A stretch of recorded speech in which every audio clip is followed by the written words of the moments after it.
मैं ये एक आपसे जो आप ध्यान देना विशेष रूप से, मैं कुरान की एक आयत आज कोट कर रहा हूं, गुरु महाराज की बताई हुई है और वेरीफाइड है। कैसे परिभाषित किया गया है खुदा को और कैसे परिभाषित किया गया है परमात्मा को। How similarly in Veda and in Quran परिभाषित करे अल्लाह ताला की, परमात्मा की, परवरदिगार की, खुदा की परिभाषा हुवल अव्वल हुवल आखिर हुवल जाहिर हुवल बातिन व हुवा वकुल्ल शैइन अलीम। हुवल अव्वल, he is the first, there is nothing before him. हुवल अव्वल, हुवल आखिर, उसके बाद कुछ नहीं होगा।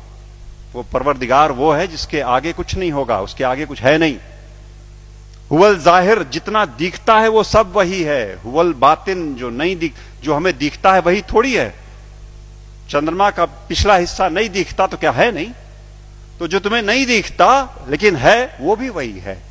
हुवल जाहिर हुवल बातिन वहुवा वकुल्ल शैइन अलीम, हर बातों को जानने वाला है वो।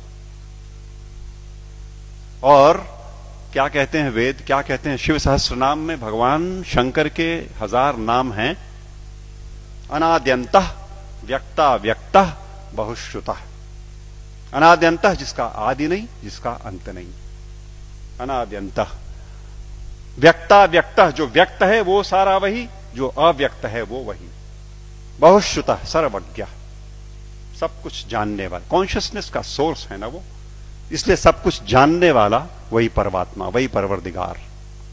और Bible, I am the alpha and the omega, I am the alpha and the omega, I am the first and the last. किससे लड़ रहे हो और क्यों लड़ रहे हैं? हम क्यों नहीं कोर में जाते और उन एक बातों को देखते जो एकदम एक तरीके से डिफाइन करता है उस परमात्मा को, और उसको छोड़ करके हम छिलकों पे लड़ाइयां लड़ रहे हैं। गूदे छोड़ करके हम छिलकों पे लड़ाइयां लड़ रहे हैं, जाने गंवा रहे हैं, दुकानें जलाते हैं, शहर फूंक देते हैं, और अपने इस देश की और आसपास के पड़ोसी देशों में भी तबाहियां कटी हुई हैं छिलकों की लड़ाई पे।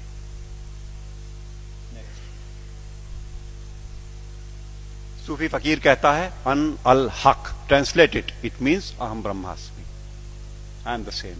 अन अल हक, ये सूफी फकीर बोलते हैं। लेकिन हम हैं कि लड़ने से बाज नहीं आने वाले। हम हैं वो इसे नहीं सुनेंगे, न मानने को तैयार होंगे। वो वही बात होली बाइबल जब कहती है कि I am the way the truth and the life, no one cometh unto the Father but by me. But by me means through the soul, जो हमारे अंदर वो ज्योति का पुंज है, उसी के थ्रू रास्ता अंदर जाएगा। एक बात और, वेद कहते हैं न तस्य प्रतिमा अस्ति यस्य नाम महद्यशः, उसकी परवरदिगार की कोई मूर्ति नहीं बन सकती। वेद कहते हैं। निराकार ब्रह्म को जब परिभाषित करते हैं तो कहते हैं न तस्य प्रतिमा अस्ति यस्य नाम महद्यशः। गुरुजी बैठे हुए हैं, कुछ अगर खोट हो तो टोक देंगे। वो जो मूर्ति पूजन गलत नहीं है, अपने हिसाब से उन्होंने कहा वो इनिशियल स्टेजेस में आपके लिए ठीक है, करो आप, भाव आपने वहां प्रतिष्ठा की, आपको परिणाम देगा। लेकिन सच मायने में जो निराकार पर ब्रह्म है उसकी मूर्ति वूर्ति नहीं बननी।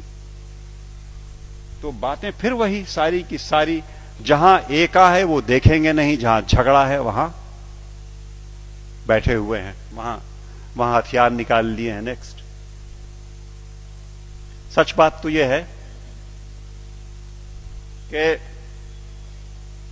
आज की दिक्कत यह है कि यह अधर्म जो है ये धर्म के रूप में चला आया है। समस्या ये हो गई है, जो नहीं करने लायक बातें हैं उन्हें हम मानते हैं कि ये धार्मिक है। सती प्रथा थी कभी इसी देश में ना, 6 साल की बच्ची का ब्याह कर दिया, उसे शादी पता नहीं, गुड़िया गुड्डी खेलती हुई, और वो बैठी और मिठाई खा करके बीवी बन गई, पत्नी हो गई। और बगल के गांव का लड़का 8 साल का किसी बीमारी में चला गया, अब ये सती हो गई। अब इसे चढ़ा दो किसी ढेर सारे लकड़ी के ढेर पे और लाठियों से पीट के और ढोल ढपाटे मचाते हुए सती कर दो। पागलपन। It was never a prescription of any of the religions that we have. लेकिन वो एक बार धर्म मान लिया लोगों ने तो अपनी बेटियों को जला दिया।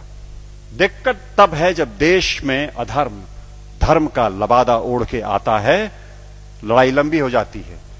हम उसे धर्म मानते हैं जो अधर्म है। अभी चल रहा है, मैंने कैंपेन किया जबलपुर में, एंटी क्रैकर कैंपेन। दिवाली पे मर्यादा पुरुषोत्तम भगवान राम के आगमन के नाम पे ये देश विश्वनाथ जी 6,000 करोड़ रुपए का बारूद अपने आसमान में भरता है।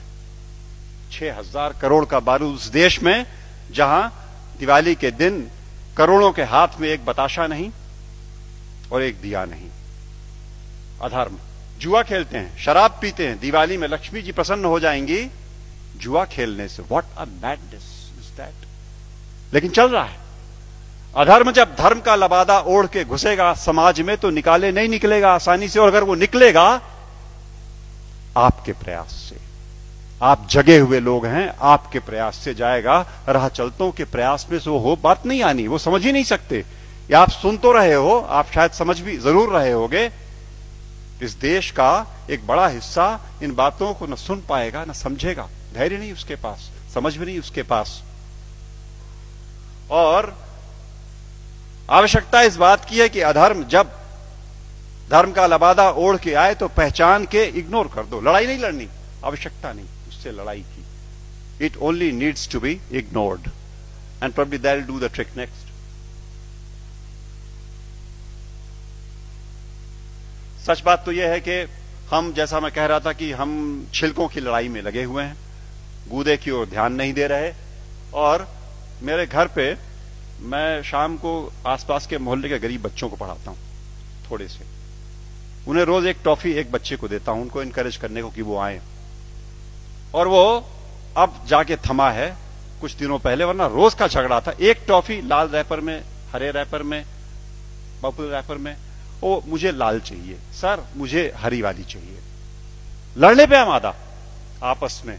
और जिसे हरी मिल गई वो उछलता है, अंदर बिल्कुल एक चीज, लेकिन वो रैपरों की लड़ाई में परेशान। हमारा सारा देश आज इस धार्मिक रैपर की लड़ाई में गुथा हुआ।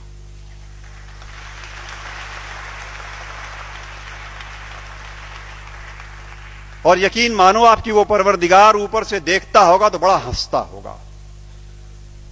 ये मनुष्य मेरा इंटीग्रिटी और मेरा कंपैशन लेकर के पृथ्वी पर मेरे नुमाइंदे बन करके इन रैपर्स पे उलझे हुए लड़ रहे हैं।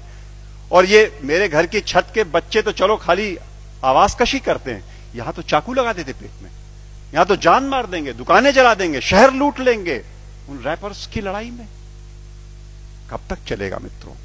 सच बात तो यह है, मैं हल्का महसूस कर रहा हूं आज आपके बीच में ये बातें कह करके।